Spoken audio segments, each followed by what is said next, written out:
In the decarbonization world, there are few things more controversial than nuclear power. There are reasonable people who believe that decarbonization is impossible without it. And there are others who believe that the downsides of nuclear power, primarily the waste, are so dangerous that we shouldn't even consider it. I'm somewhere in the middle. The supporters of nuclear fission include Bill Gates, who founded TerraPower in 2005. They've had more than their share of pivots in almost 20 years. Their latest plan is to start construction in 2025 on the Natrium reactor, a liquid sodium-cooled fast-neutron reactor on the site of a coal power plant in Wyoming. The U.S. Department of Energy is a fan of this, and they've signed up to provide up to $2 billion to underwrite the design and construction of a 345 megawatt power plant. This will be matched one by one with private investment, leading to a cost of about $10 a watt, compared to about $1 a watt for wind and solar. But let's start with some basics.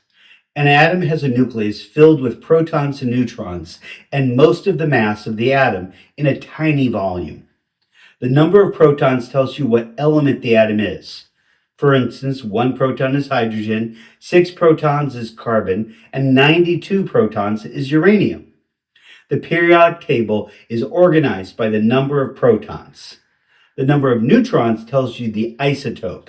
Different isotopes of an element are chemically indistinguishable, but they have different nuclear properties.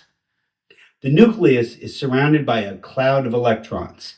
Chemistry happens when the electrons of one atom interact with the electrons of another atom, making and breaking bonds.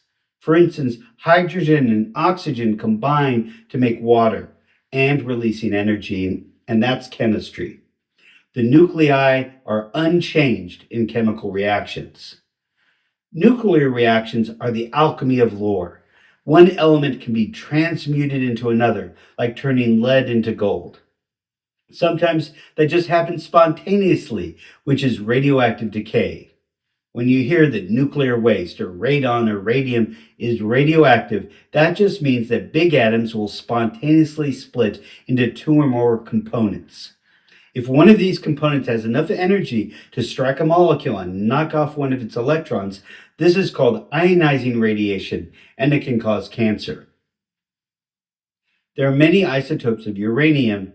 Naturally occurring ore is 99.3% uranium-238, which has 92 protons and 146 neutrons, and almost all of the rest is uranium-235.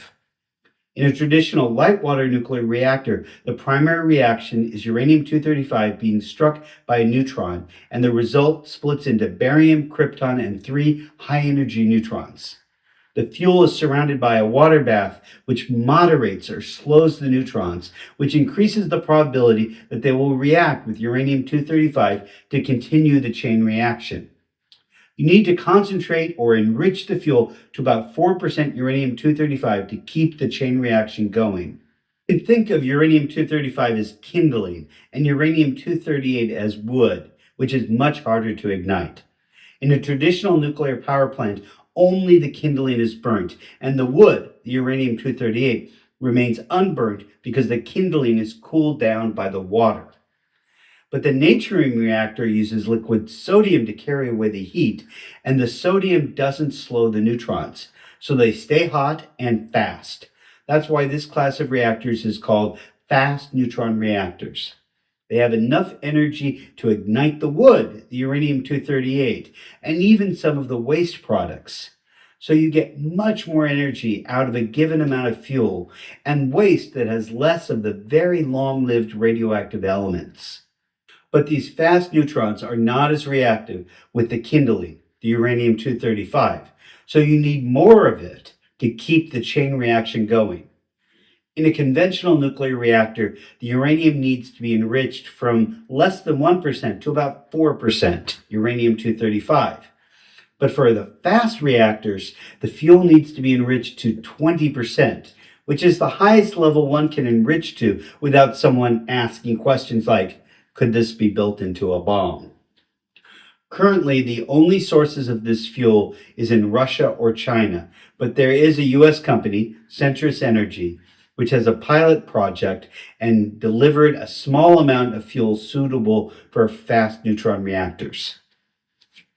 There's a long history across the world of experimental and demonstration fast-neutron reactors, though this is the first commercial fast-neutron reactor in the US.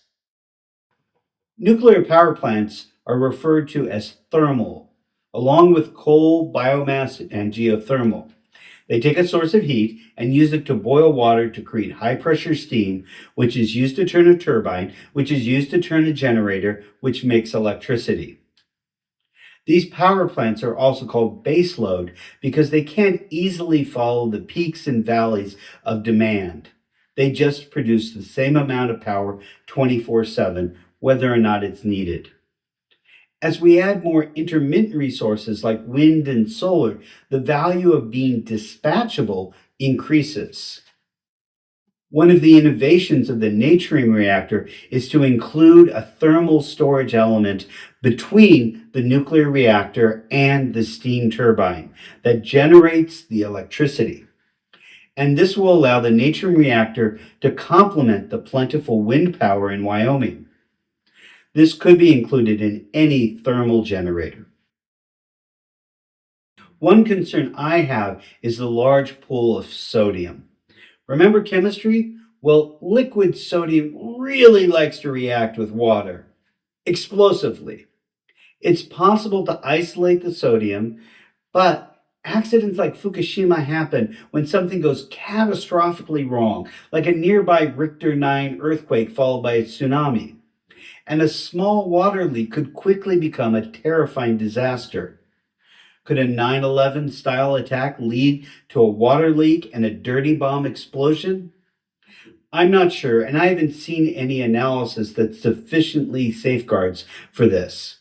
I'm not aware of any non-nuclear facilities that use large amounts of liquid sodium and what their safety records are. If you are, please let me know in the comments. One safety advantage of the Natrium reactor over traditional light water reactors is that it's all at atmospheric pressure, since the sodium doesn't boil until it reaches 882 degrees Celsius, while water-cooled reactors are pressurized to prevent the water from boiling. A pressurized vessel is much more likely to leak than one at atmospheric pressure. For the US, the costs of wind, solar, storage, and transmission are reasonable and dropping, and is probably the best way forward. But I don't think it makes sense to rule out nuclear. But if I was working on the power systems for South Korea, Japan, Poland, or France, I would definitely consider nuclear power. So sodium-cooled reactors have the possibility of producing significant amounts of electricity with much less nuclear waste and serving as a drop-in replacement for coal plants. The problems with all nuclear power, but especially innovative designs like this, is the timeline. Let's say the reactor in Wyoming starts generating power in 2030. They run it for 5 years and everything looks good. They bring down the cost for a second reactor by about a factor of 3, so it might be competitive. And Centrus has managed to ramp up the fuel supply chain. So in 2035, 2 more plants get greenlit, which go operational by 2040. At that rate, optimistically, we have 10 1-gigawatt plants up and running by 2050. That would be over 25 years TerraPower will have deployed as much capacity as wind power does in the US on a good year. That doesn't mean that we shouldn't research this, or nuclear fusion, or enhanced geothermal, but we can't wait to see if these technologies will work. We have to press on full court with the technologies that are ready today, which means wind and solar.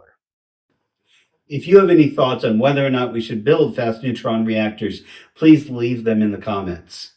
If you want to support my work, you can buy me a Guinness. I'm just shy of 500 subscribers, so please like and subscribe if you've learned something. And please share this video with anyone you know who has strong thoughts, pro or con, on nuclear power.